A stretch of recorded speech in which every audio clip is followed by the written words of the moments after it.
Романова Екатерина, детская школа искусств №1, город Якутск, Эдуард Успенский, рассеянная няня. По бульвару няня шла, няня мальчика везла, мальчик в саночках сидел, мальчик с саночек слетел. Видит няня, легче стало и быстрее зашагала.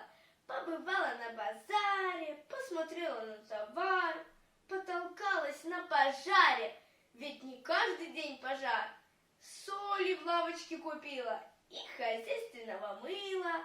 Там же встретила куму, разузнала, что к чему. Мимо шли солдаты строем, каждый выглядел героем. И за строем наша няня в ногу шла до самой бани.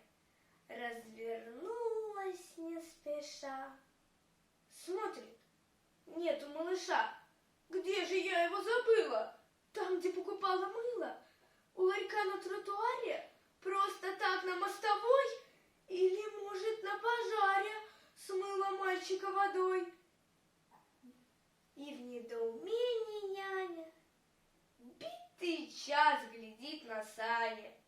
Ну а мальчик у ворот 2 часа, как няня ждет, а домой идти боится. Дома могут рассердиться. Скажут, как же ты гулял, если няню потерял?